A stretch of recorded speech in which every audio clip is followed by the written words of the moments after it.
Okay, hi all. Welcome to our webinar. Today we're going to talk about solving modern data challenges on AWS and best practices with building data lakes. Presenting today is myself, Ben May. I'm a solutions architect with ClearScale. My background is in systems engineering and management. And at ClearScale, I support both the sales teams and client projects. ClearScale is a AWS Premier Consulting partner. We started in Silicon Valley in 2011, and I've completed over 850 projects for over 250 customers. Um, we have over 10 Amazon partner competencies, and such as data and analytics, IoT, DevOps, and SaaS.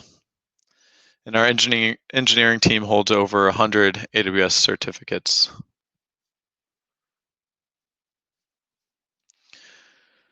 So today we're going to talk about how businesses benefit from big data, understanding modern data challenges, solving big data problems with some AWS tools, gaining insights faster with artificial intelligence, machine learning, and business intelligence tools.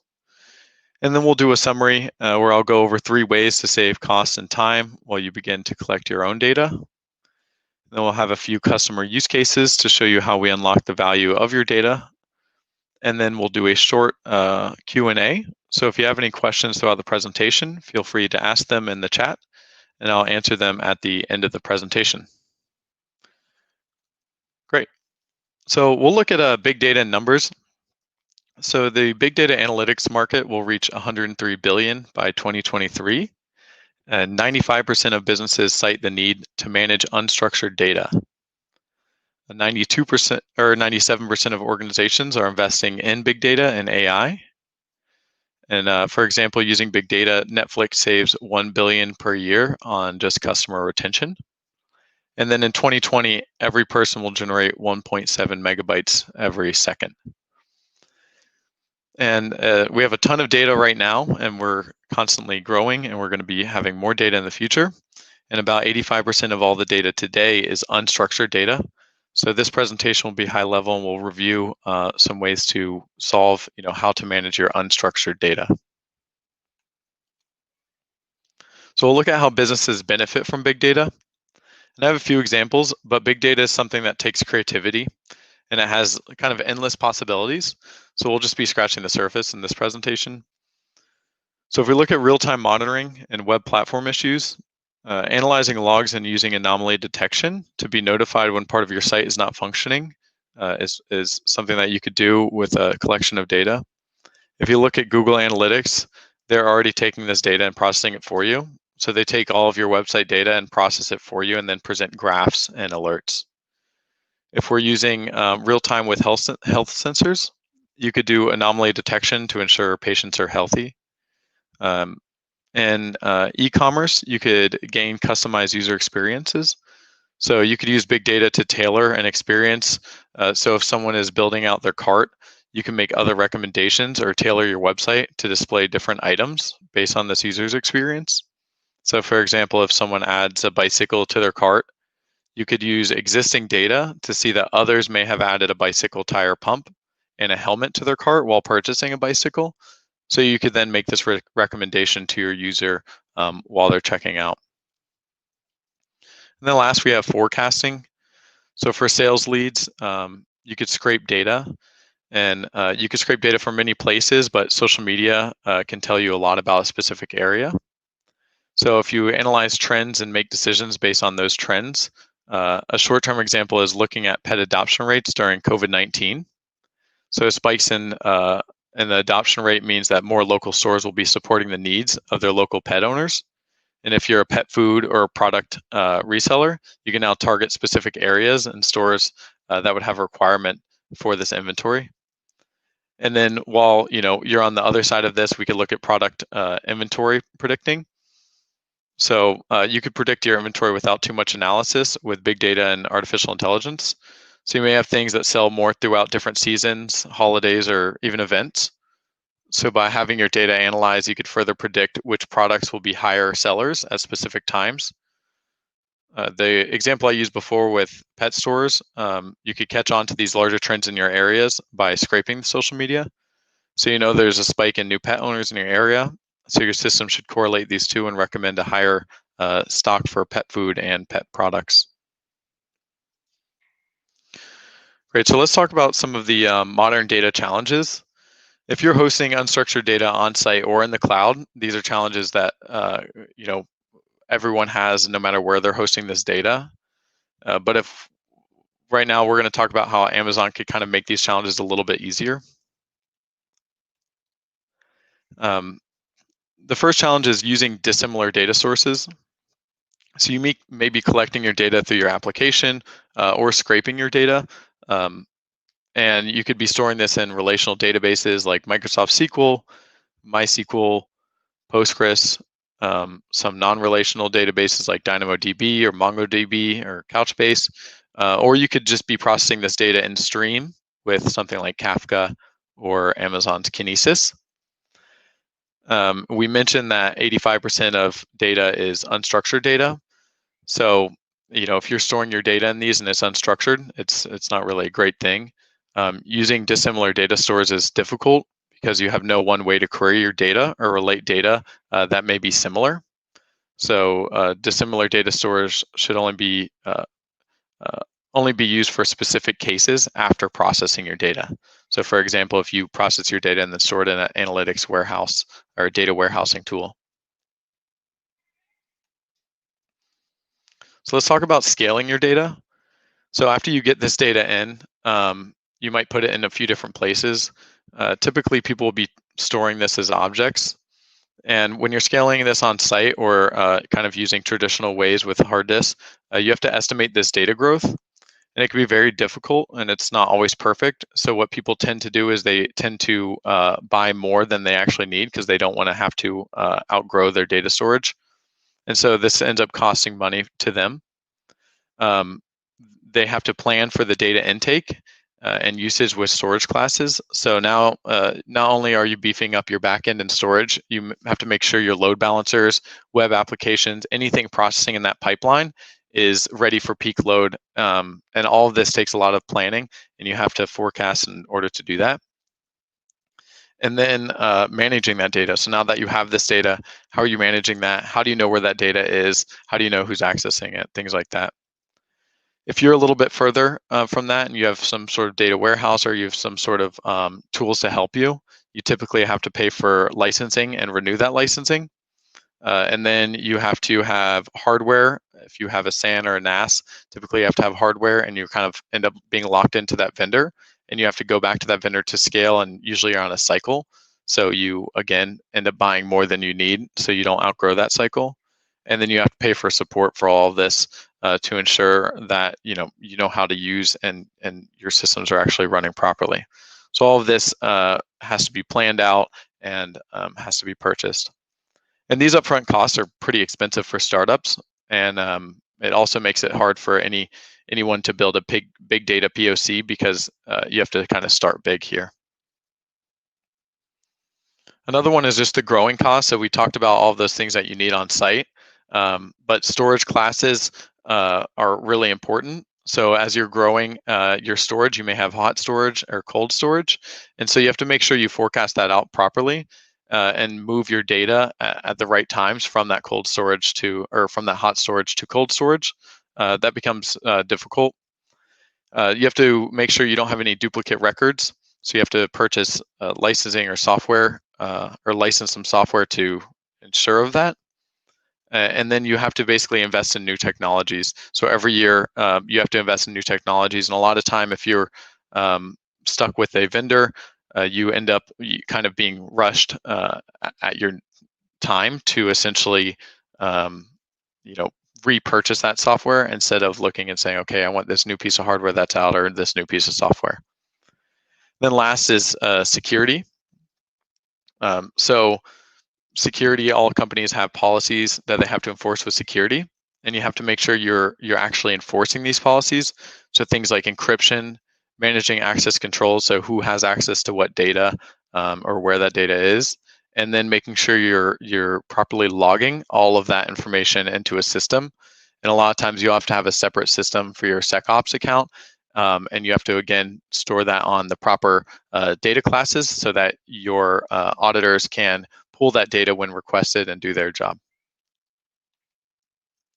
Great. So these are just some of the these are just four of the major problems while collecting data, using dissimilar data stores, security, scaling your data, and then managing those growing costs. So I'm going to show you some of the ways that we solve those problems. Now, there are many ways to solve big data problems, and depending on your unique issues or situation. But today I'll be focusing on really just creating a data lake. I'm going to kind of narrow down into that. And during this, I'll show you some of the best practices, tools, and kind of general high-level processes that go into creating a data lake based on our experience at ClearScale. So the first thing is we have all these dissimilar data stores. In this example, we had relational databases, NoSQL databases, and then possible just kind of object storage already. And the reality is we want to move this into one file type or into one area, hopefully both. And what we do at ClearScale is we move everything into AWS S3. And S3 is Amazon's object storage. It's their simple storage service. And so they have 9 nines of durability, which means that your data is spanned across multiple data centers at one time. It has versioning. It has multi-factor authentication to prevent accidental deletion. It has access management, so you control who goes in and collects data or writes, updates that data. And then it has a handful of storage classes that you could take advantage of. S3 is extremely robust, so this is just a few things.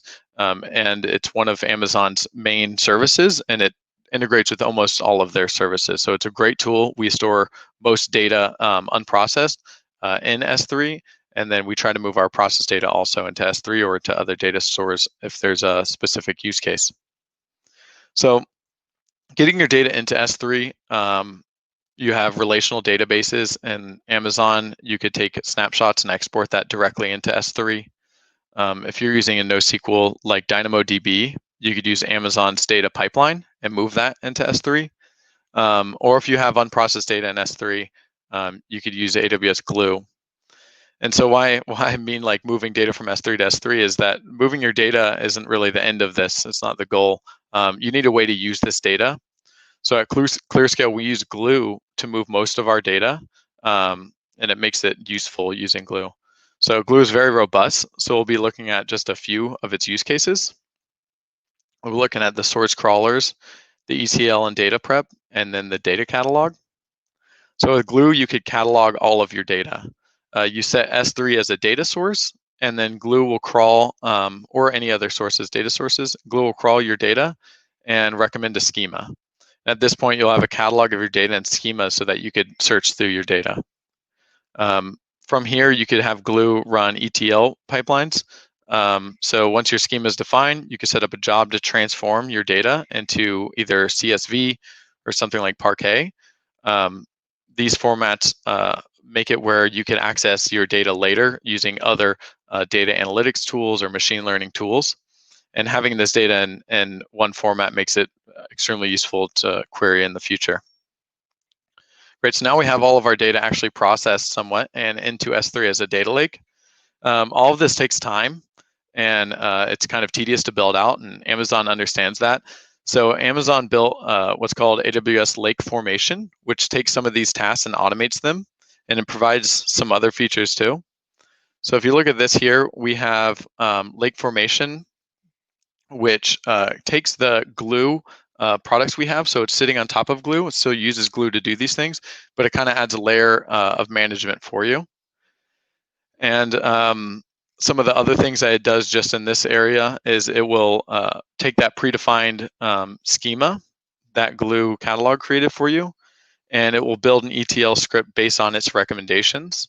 And you could always go in and modify the script to suit your needs, but it'll create that initial ETL pipeline for you. It also automates the fetching of data, so you can see data and then do incremental pulls so you're not constantly bringing in the same data. And glue is kind of lake formation's a big tool that we use, and I'm going to kind of go and build on lake formation throughout the rest of this presentation. So if we look at something like the security as the next problem, we have lake formation, and we had source crawlers, ETL, and data prep and data catalog. Another area that lake formation solves is the security settings.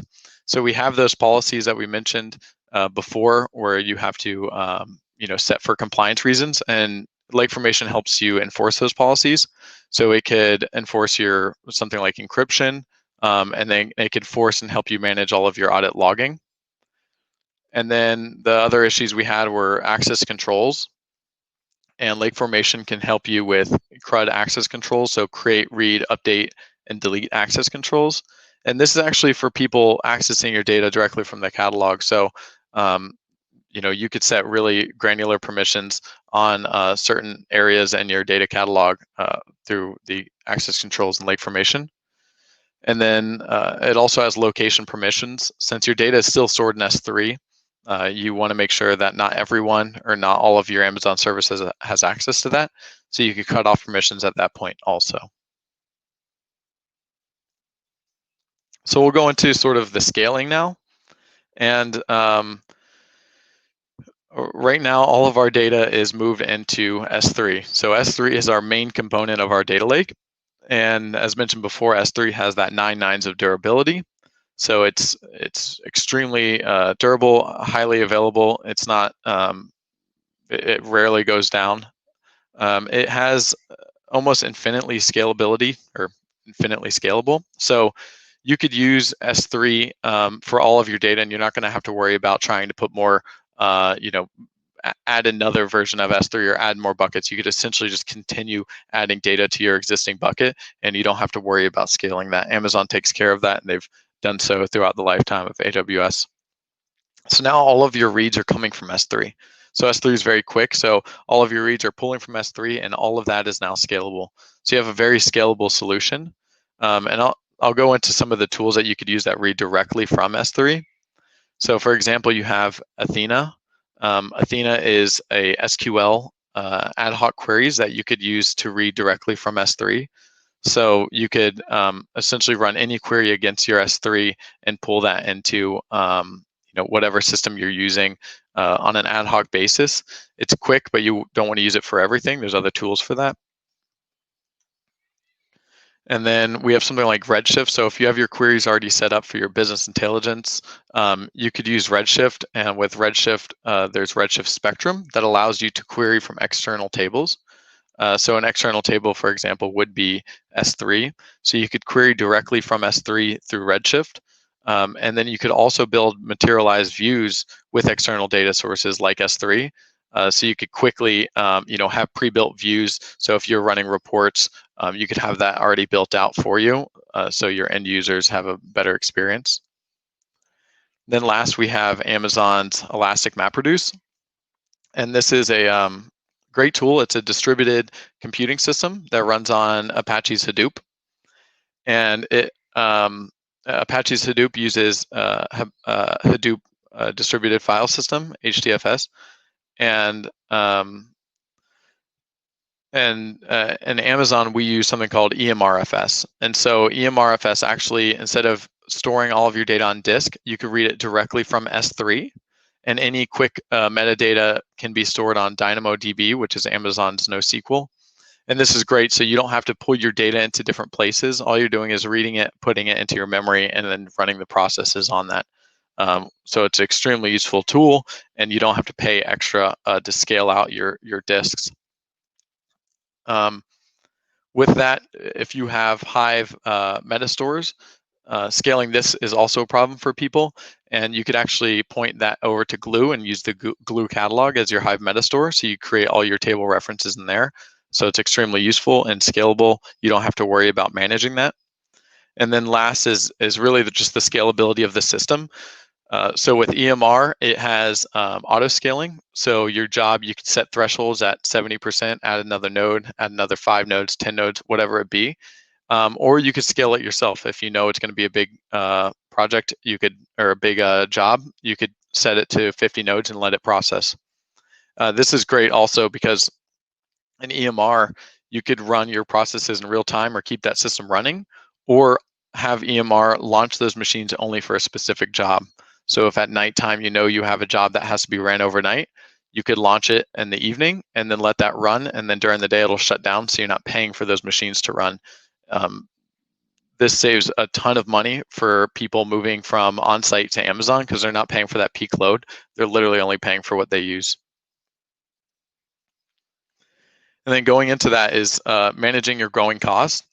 And we have Amazon S3. We have that tiering in Amazon S3. So it actually has many storage classes from like hot, quick storage to very slow storage.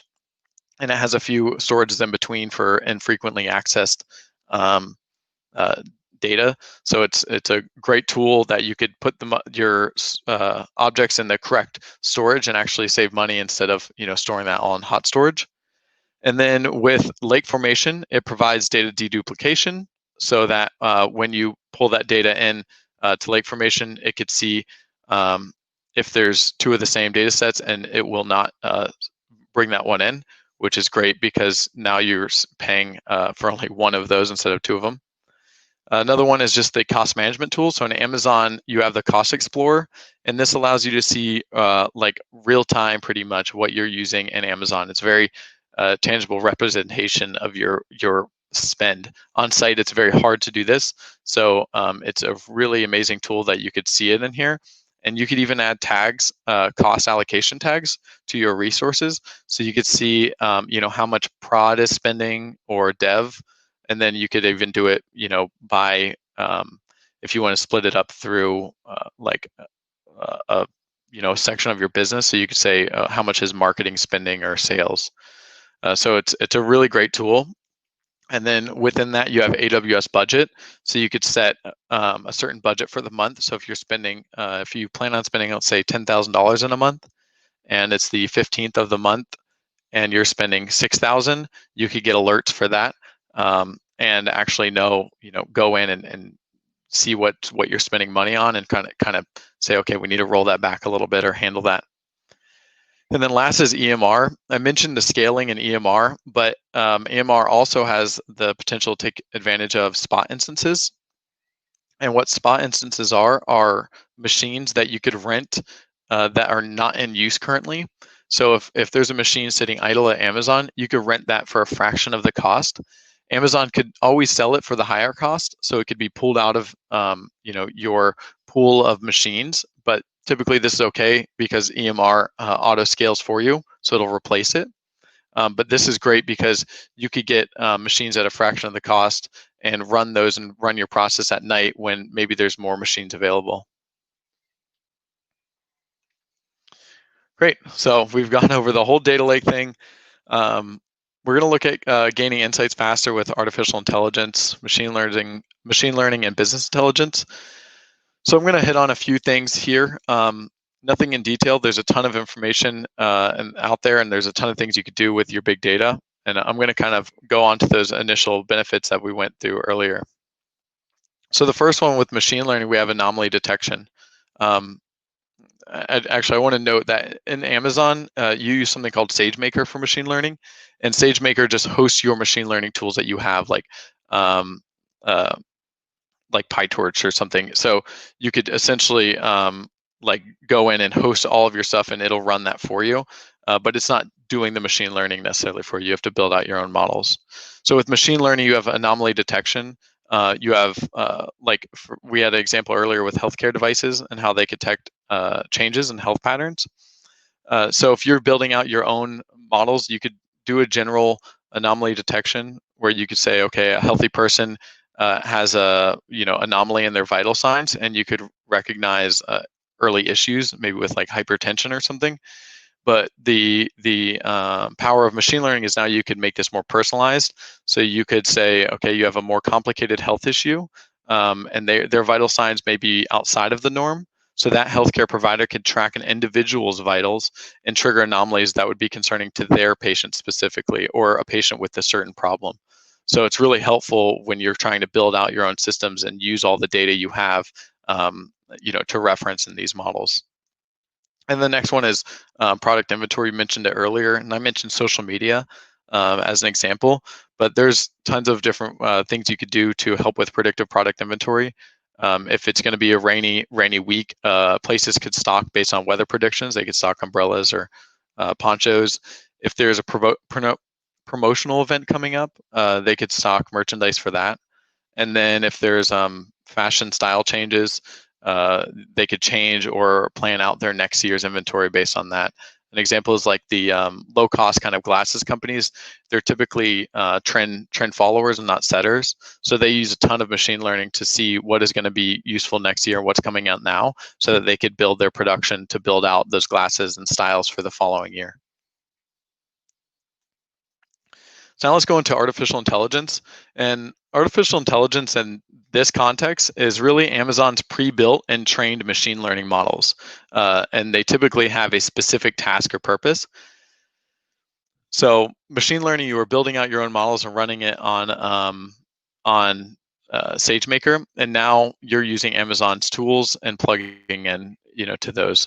So this first one I'm going to talk about is Amazon Personalize. It's what we focus on a lot when we're looking at projects and artificial intelligence, and then we kind of go into the more specific ones from there. Personalize has a few tools. I'm going to go over just 3 of them. There's a few more that they have, but here we have similar item recommendations. So in e-commerce, you could present real-time item recommendations based on the user's previous activity. On new users, you can make recommendations or new items. And this is really cool. It makes contextual recommendations. So you can use information like device type, location, or time of day to make recommendations on a user that doesn't even exist in your system. And then you could use the previously collected data to do batch recommendations. So you could make more informed decisions with batch recommendations. And this could have a ton of things, but it could help you, present or sell ads. It could help you market things, email campaigns. Batch recommendations could help your business really analyze what you need to do going forward, or make decisions, daily on those. And then last, we'll talk about the business intelligence. In Amazon, we have QuickSight. And what this does is a business intelligence tool that allows you to create and publish interactive dashboards. And QuickSight actually has anomaly detection built in, so it can continuously analyze all of your data and discover anomalies and variations inside all of your data aggregates. So this is really cool, actually. Not just for getting your data aggregate or your data anomalies and saying, okay, we have this happening in healthcare. You could say, okay, we have a vital sign that's high. Let's take a look at this. But for business intelligence, it's really good to know, okay, this day we had a huge sale and we had huge numbers on this day. But when we're forecasting this, this is essentially this is an anomaly. So we don't want to include this in the forecast. So QuickSight could look at that and say, you know what, this anomaly shouldn't be included in the forecast to allow your business to properly forecast sales throughout that year. So it's a really cool tool for that. And then we have Amazon Athena. Athena could do a ton of things, but it runs ad hoc queries. So you could use that in whatever way you like. But using it with business intelligence is great because you could basically pull ad hoc dashboards or understand data sets very quickly without building some sort of relation in your database. And then within Athena's SQL queries, you could actually invoke your SageMaker machine learning models and then perform tasks like anomaly detection or predictions from those machine learning models. So it's very cool. And then we have another, these are just a handful of Amazon's AI offerings. They have many more, and they constantly are putting these out. But I didn't want to miss them, and I think they're all really important, and they have their own uses. These are all more plug and play sort of AI services. So if you look at Amazon Comprehend, it does advanced text analytics. So it creates correlations to real world problems with text. So it could help you with like healthcare diagnosis and stuff like that. Code Guru automates code reviews. And so it automatically shows you expensive lines of code. It runs alongside of your application, and it builds a view of all the functions and processes that take a long time for your application. Extremely cool service, and it's very useful for teams with large applications. Then you have Amazon Lex. This is a chatbot that's helped builds conversational agents for you, and you could run on your website. Amazon Forecast Demand. It's a forecasting models to help you with demand forecast. Um, Amazon Textract is document analysis.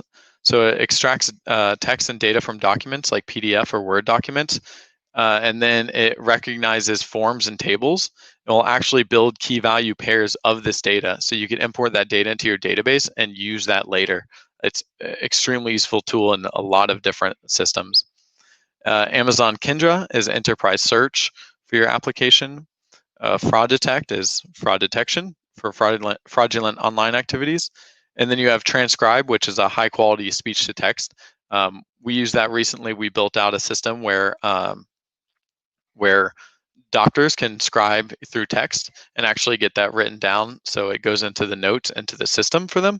Is extremely helpful for the customer. Great. So just to circle back on some of these, 3 ways to save costs and time. One of them is looking at using Lake Formation with your services. So we have all these other services that Lake Formation kind of bundles together. So take a look at that. S3 tiering is really important.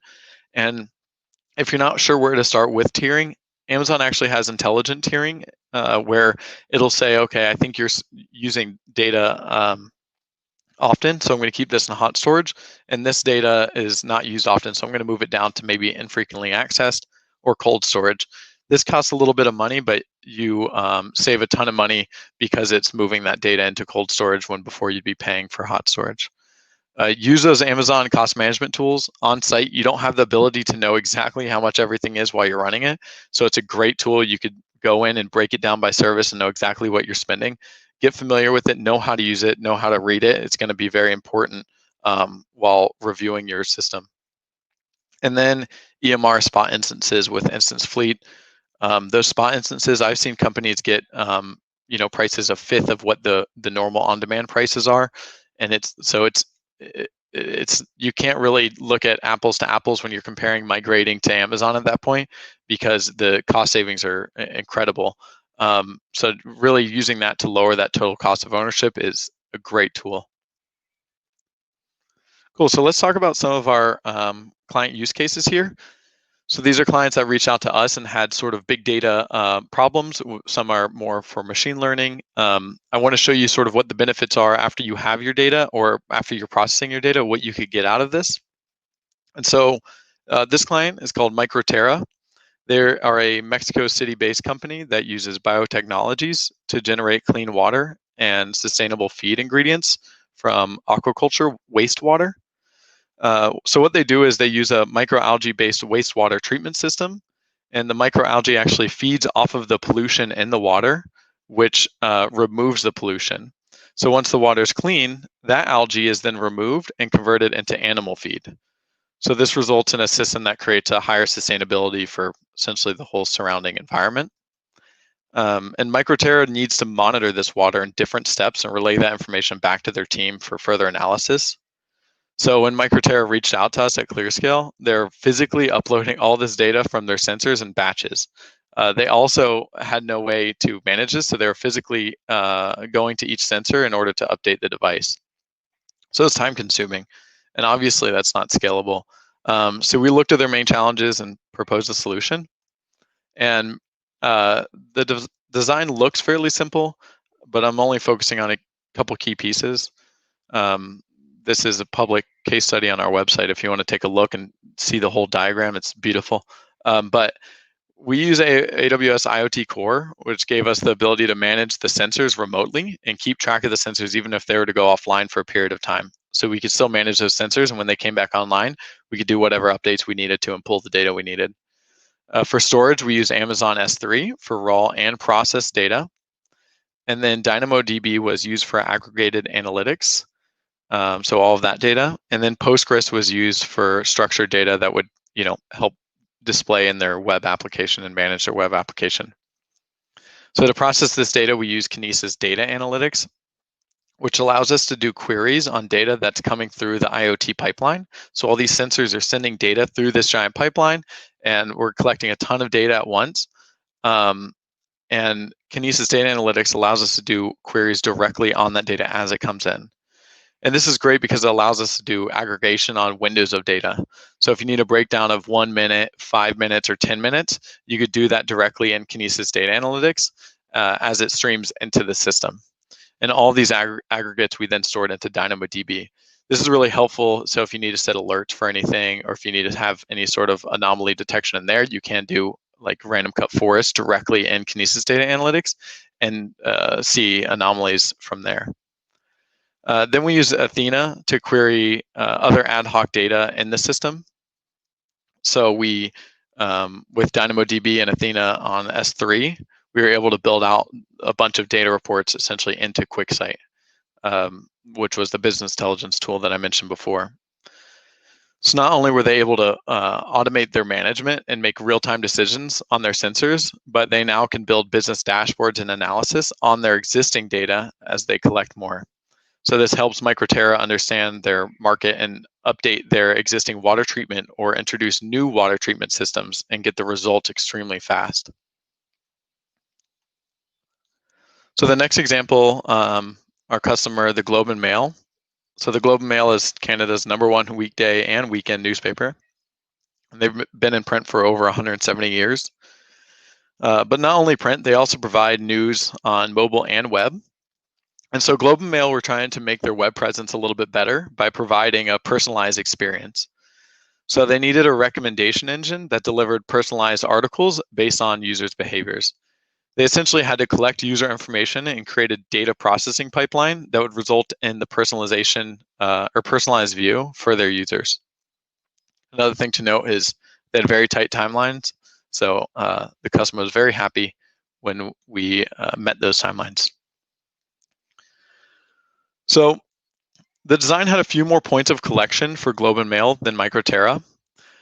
We were collecting clicks and engagements with articles, article promotions, and article metadata from their website, but we were also collecting batch data from their CRM system, and we had crawlers crawling the web and scraping data into S3. So there's a lot of different dissimilar data stores or different sources that we had to process. So we streamed a lot of that data through Kinesis, and it helped us process that real-time data from the engagement from their website. The batch data was either streamed through Kinesis if it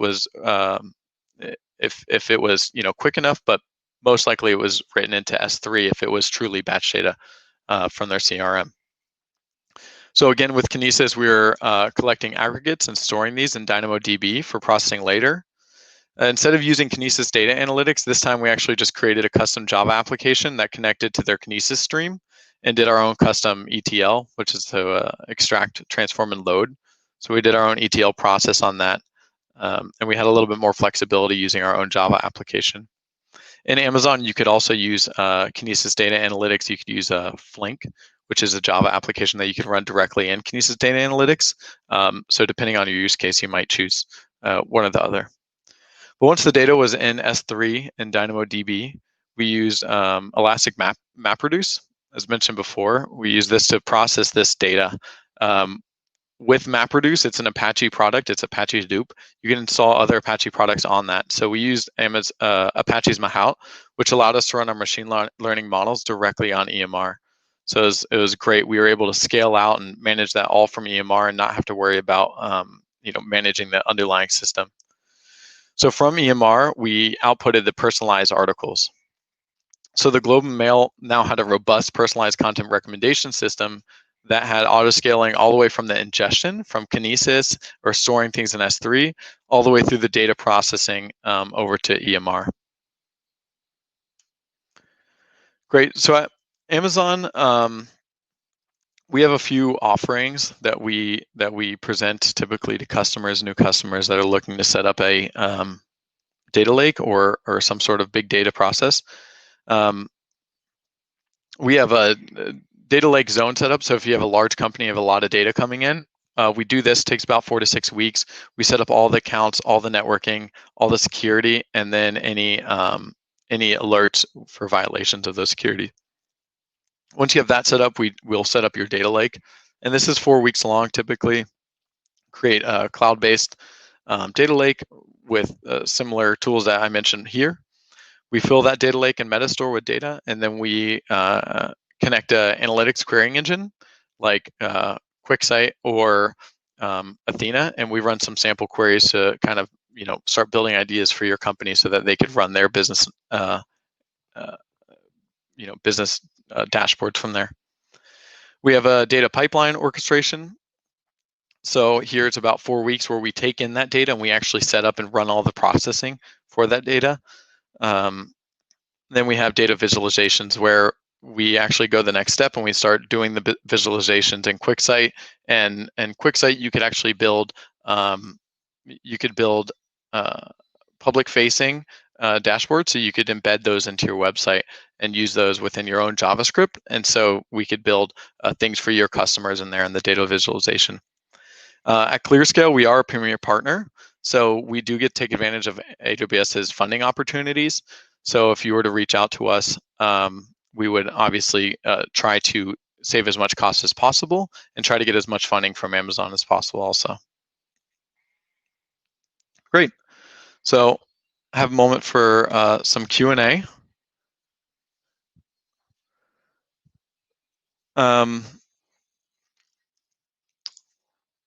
So we have here,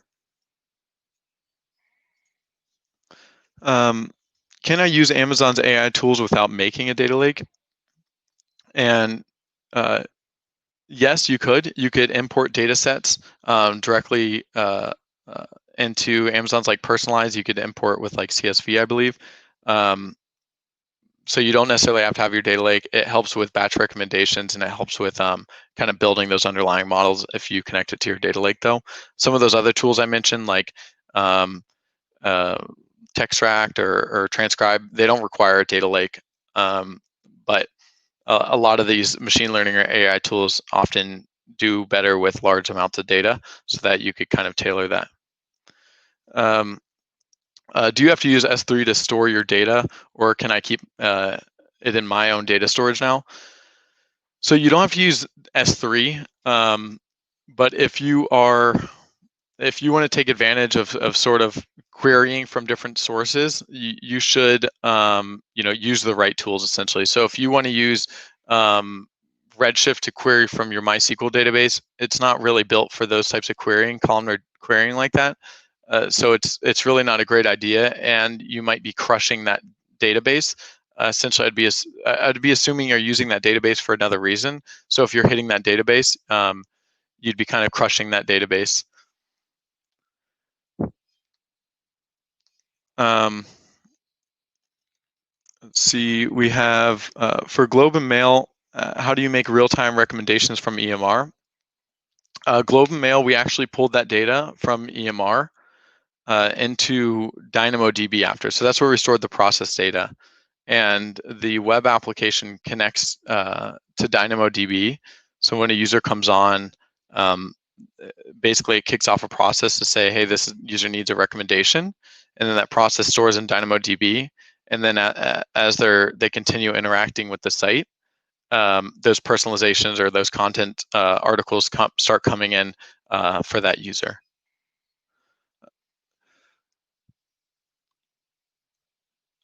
Someone said, please comment on managed services and design. We do have a ton of all of what I mentioned here is use cases on our website at clearscale.com. So you could take a look at all of our designs on there. Most of our use cases show a design that shows how all of this is implemented. So if you want to just kind of scroll through there, you could even filter it by big data. And then you can kind of see all of those different projects we've done. I just selected 2, but we have a bunch on the site that you could actually review. Great. So if you guys needed to reach out, you could reach me directly at ben@clearscale.net. If you want to reach out to sales, we have sales@clearscale.net. If you need, we could set up a call and we could do kind of a quick review of any problems you have and kind of go through anything, any issues. But besides that, thank you all for coming.